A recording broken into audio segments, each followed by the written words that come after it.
Assalamualaikum warahmatullahi wabarakatuh. Kami dari kelompok 7 ingin mempresentasikan pengembangan prostatin sebagai agen anti-HIV dari tumbuhan Homalanthus nutans.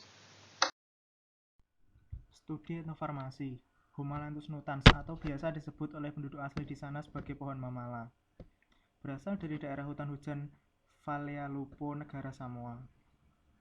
Samoa sendiri terletak di selatan Khatulistiwa, terletak di tengah jalan antara Hawaii dan Selandia Baru di wilayah Polinesia di kawasan Pasifik Selatan. Di sana, para tabib Samoa menggunakan air infusa maserasi kayu Homalanthus nutans sebagai tonik dan digunakan untuk mengobati penyakit kuning atau hepatitis. Air infusa daun Homalanthus nutans digunakan untuk mengobati sakit punggung dan pembengkakan perut, akar untuk menghambat diare, dan para tabib Samoa juga menggunakan buah dari Homalanthus nutans sebagai obat aborsi dengan cara memakan sejumlah 30 buah dalam sekali duduk. Sekarang kita bahas aspek botani dari tanaman Homalanthus nutans.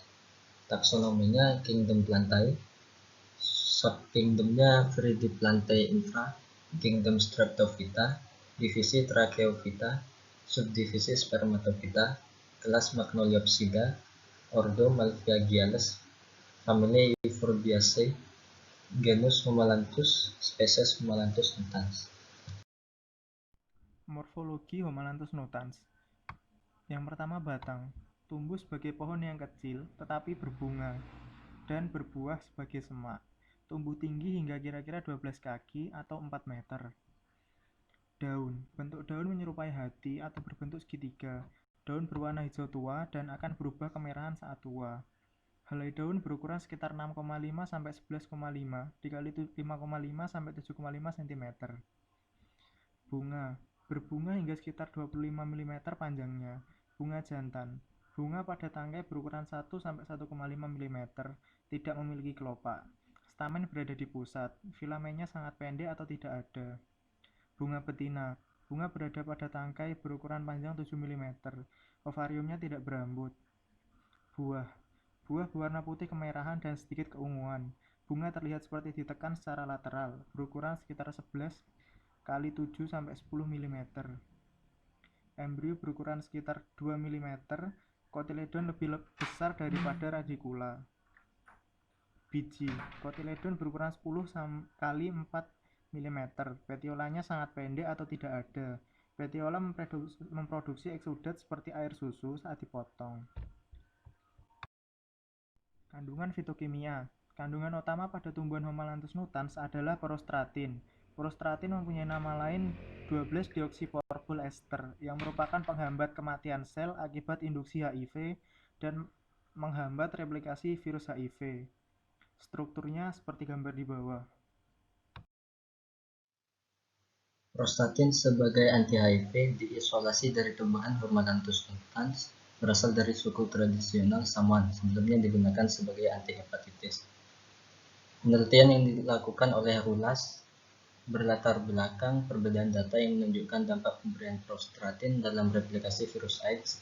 Dalam penelitian yang lain menunjukkan prostratin menghambat replikasi dan infeksi dalam kultur sel, sehingga menyebabkan penurunan replikasi virus. Prostratin juga dapat mengurangi ekspresi gen CXCR4 dan CCR5 mRNA berdasarkan analisis THP, tetapi hal ini tidak menjelaskan bagaimana PBMCS saat level protein berada. Dalam penelitian lain menunjukkan prostratin dapat mengaktifkan replikasi virus AIDS dalam fase laten sel dermosit yang terinfeksi virus HIV dan CD8 PBMC dari pasien. Berdasarkan penelitian yang dilakukan oleh Rulas, untuk mengetahui alur prostatin dalam induksi aktivasi virus HIV, PBMCS ditransfer dalam plasmid yang mempunyai sekuens infeksi virus PNL43 berdasarkan protokol sebelumnya dan aktivasinya oleh prostratin atau PMA. Tanpa adanya sel, tidak ada replikasi virus HIV yang terdeteksi. Ketika perawatan dengan PMA atau prostratin menghasilkan replikasi yang kuat dalam replikasi virus HIV dan infeksi kultur sel. Untuk membuktikan ekspresi virus HIV oleh prostratin, PBMCS ditransfer dengan plasmid HIV DNA PNL43 luciferase mengandung gen luciferase. Dalam sistem ini, transkripsi dan translasi protein virus dapat dilihat lebih cepat dan akurat jika menggunakan aktivitas luciferase. Selain itu, cloning tersebut tidak dapat membiarkan in vitro. Lalu, aktivitas luciferase di industri berdasarkan dosis tertentu. Kemudian, dalam penelitian disebutkan bahwa prostratin menginduksi NF-kB translokasi dan transaktivasi HIV-LTR. NF-kB merupakan salah satu komponen yang berperan dalam aktivasi virus HIV. Untuk menekannya, jika prostratin dapat menginduksi translokasi NF-kB, ekstrak nukleat dari sel T bagi stimulasi prostratin atau tidak harus disiapkan untuk ikatan NF-kB dengan cara tes mobilitas elektroforesis.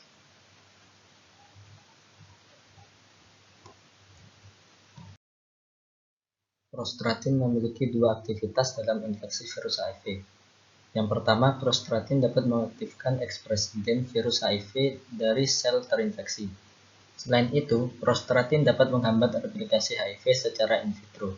Untuk dapat melihat dengan jelas bagaimana kedua mekanisme tersebut, studi pemodelan dilakukan dengan aktivasi HIV dari infeksi rantai panjang DNA virus HIV.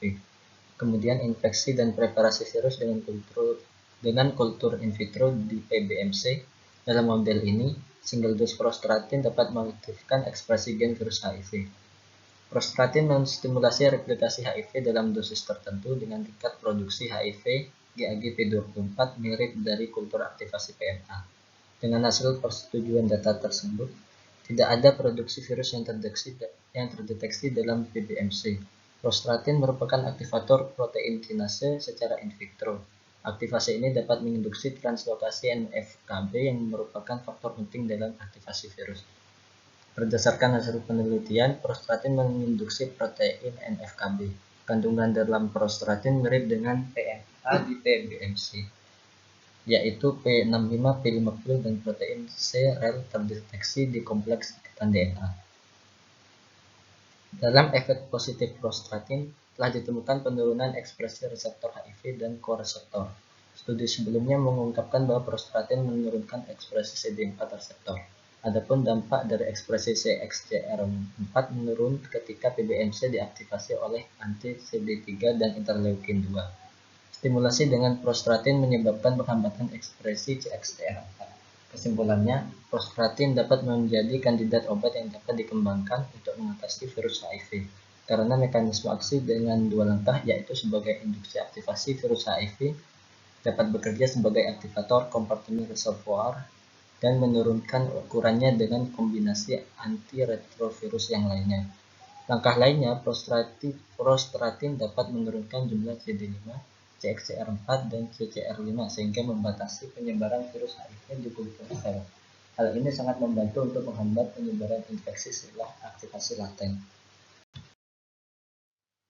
Dalam penelitian mekanisme prostratin sebagai antiretroviral virus HIV oleh peneliti Rulas, menjelaskan tidak ada toksisitas pada kadar 0,1 mikromolar dengan metode pengukuran pengambilan kadar propidium iodida. Prostratin dengan konsentrasi 10 mikromolar menyebabkan toksisitas yang mirip dengan PMA pada kadar 0,04 mikromolar.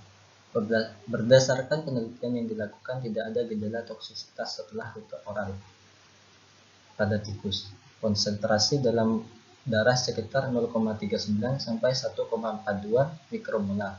Pada kadar non-toksisitas tersebut, prostratin masih aktif saat penelitian. Penelitian oleh Gustafsson menyebutkan ada efek samping yang ditimbulkan oleh prostratin. Dalam percobaan menggunakan kulit tikus, dapat menimbulkan edema, tetapi tidak terjadi hiperplasia yang terinduksi dengan dosis tunggal maupun dosis ganda. PMA yang dapat menyebabkan hiperplasia. Hasil negatif ini bukan disebabkan karena kecilnya dosis prostratin yang digunakan, karena dosis maksimal yang sama digunakan menginduksi ornitin dekarboksilase oleh prostratin.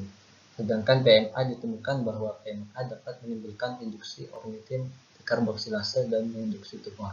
Perlu diketahui, PMA ini merupakan senyawa analog dari prostratin. Cukup sekian presentasi dari kelompok itu. Kurang lebihnya mohon maaf. Terima kasih atas perhatiannya.